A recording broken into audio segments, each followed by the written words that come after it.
जैसे कि हम 11th में अभी हमने पढ़ा है, 11th में हमने जो अकाउंट पढ़ा है, तो अकाउंट में ओनली वन ओनर होता था।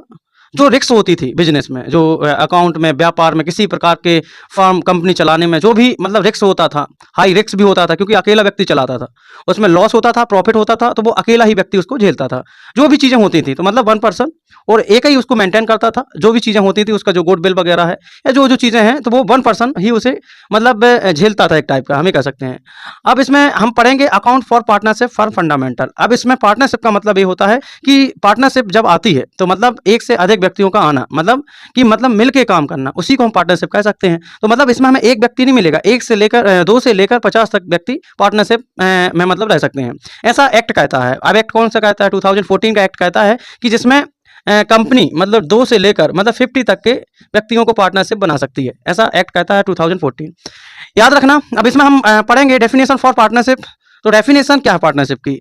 तो partnership is the relation between two partner have to other agree to swear with that other profit is the share business for is the carries only why to other any is then to other acting। मतलब कहने का मतलब ये है कि जो partnership होते हैं उसकी कुछ रिस्पॉन्सिबिलिटी होती है, कुछ जिम्मेदारी होती हैं। अब जब हम पार्टनरशिप करेंगे तो उसमें हमारी कुछ जिम्मेदारियां बनती हैं। इसमें अब ये होता है कि जब पार्टनरशिप होती है तो उसमें कई सारी चीज़ें होती हैं, क्योंकि हम इन्वेस्ट मिलकर करते हैं, उसके साथ साथ में प्रॉफिट लॉस ये सारी चीज़ें हम पार्टनर के रूप में करते हैं। अब जो भी चीज़ें होंगी उसमें लॉस होगा, प्रॉफिट होगा, तो 1:1 में हम काउंट कर लेंगे। मतलब अगर 2 पार्टनर हैं तो 2 पार्टनर क्या करेंगे, उसको 1:1 में ही मतलब उसे अपने प्रॉफिट मतलब ए और बी, सपोज मान लीजिए ए और बी दो क्या है मतलब पार्टनर हैं, ठीक है ना। और ये जब जो जितना प्रॉफिट होता है तो 1:1 में क्या कर लेते हैं, बांट लेते हैं। लेकिन हो सकता है कि कभी कभी ये जो प्रॉफिट 90 का हुआ तो मतलब ये क्या करेंगे 45 में अपना बांट लेंगे। लेकिन कभी कभी हम लॉस में भी चले जाते हैं, तो लॉस और प्रॉफिट जो भी होगा तो मतलब दोनों क्या करेंगे, उसमें भागीदारी दोनों की रहेगी। अब ऐसा नहीं कि प्रॉफिट हो गया तो एक जो ए है तो ए ही प्रॉफिट लेगा, लॉस में मतलब बी को प्रॉफिट नहीं देगा, या फिर लॉस में ए चला गया तो ए को भरना पड़ेगा। मतलब अगर पार्टनर है तो दोनों को ही मतलब उसमें एडजस्टमेंट करना पड़ेगा, दोनों ही लॉस प्रॉफिट में ही जाएंगे, ठीक है ना। इसके साथ साथ में राइट ऑफ पार्टनरशिप, कुछ इनके राइट होते हैं पार्टनरशिप के। अब मान लीजिए कि राइट ऐसे होते हैं कि अगर पार्टनरशिप है तो मतलब उसमें जो कंपनी है वो कंपनी को वो चला रहे हैं, तो कंपनी के जो शेयर हैं, ठीक है ना, कंपनी का एक अकाउंट है, इस सारी चीज़ों को देखने का मतलब अधिकार सभी पार्टनर को होता है। जितनी प्रॉपर्टी होगी, ठीक है ना, मतलब जितना ही उनका गुडविल होगा, गुडविल से लेकर रिजर्व से लेकर कैपिटल, इस सब की जानकारी, कुछ राइट्स हैं, राइट्स आप पढ़ोगे उसके बारे में, कुछ 5-6 पॉइंट हैं, आपको वो पढ़ लेना है, उसमें बुक में दिए गए हैं, ये सारे आप पढ़ोगे तो समझ में आ जाएंगे। Is the right to are the share are the profit loss, मतलब ये भी राइट है कि अगर हमें लॉस होगा मतलब प्रॉफिट होगा तो इस सारे मतलब जो आपके पार्टनर है, पार्टनर को आपको जानकारी देनी पड़ेगी।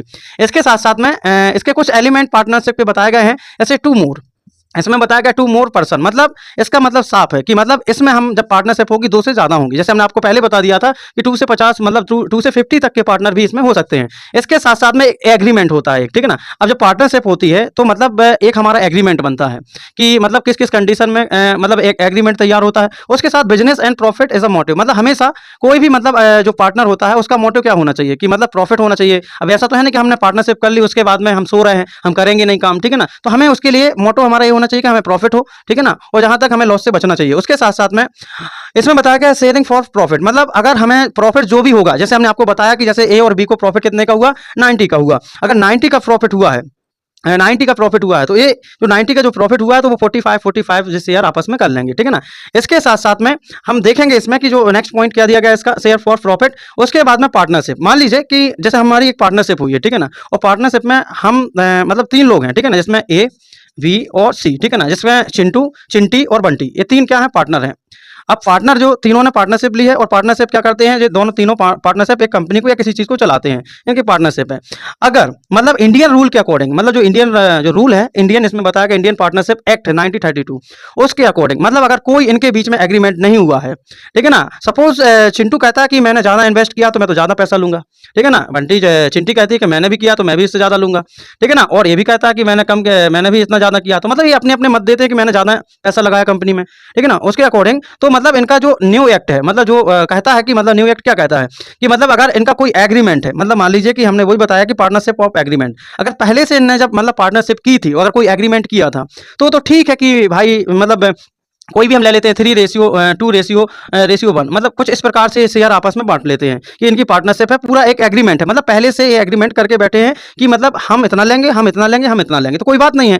लेकिन अगर ये रूल इंडियन पार्टनरशिप एक्ट के अकॉर्डिंग 1932 के अकॉर्डिंग चल रहा है, तो याद रखना इनको ये सारे जो एग्रीमेंट है, ठीक है ना, जो इनके चिंटू हो गया, चिंटी हो गया और बंटी हो गया, इनको सारे मतलब जो प्रॉफिट होंगे, लॉस होंगे, सारे इक्वली बांटने पड़ेंगे। ये रूल कहता है, इंडियन पार्टनरशिप एक्ट रूल 1932 कहता है, ठीक है ना। लेकिन अगर इनके बीच में कोई एग्रीमेंट हुआ है, जिससे अपन डीड कहते हैं, ठीक है ना, कि हम इतना लेंगे, हम इतना लेंगे, हम इतना लेंगे, तो पहले से एक एग्रीमेंट बना हुआ तो कोई बात नहीं है, उसे डीड के रूप में, एक पार्टनरशिप एग्रीमेंट के रूप में ये पैसे अपने अपने ले लेंगे, किसी भी प्रकार का किसी को इशू नहीं होगा। लेकिन अगर ऐसा होता है बीच में कि भाई किसी प्रकार का एग्रीमेंट नहीं है इन दोनों के बीच में, तीनों के बीच में, और कोई कहने लगता है कि हमने ज़्यादा इन्वेस्ट किया तो हम ज़्यादा लेंगे, ठीक है ना, कोई कहता है कि हम इसमें जो लॉस हुआ तो वो ना देंगे, तो फिर उसमें अगर एग्रीमेंट नहीं है तो इंडियन पार्टनरशिप एक्ट के अकॉर्डिंग मतलब तीनों को इक्वली लॉस प्रॉफिट शेयर करना पड़ेगा, ठीक है ना।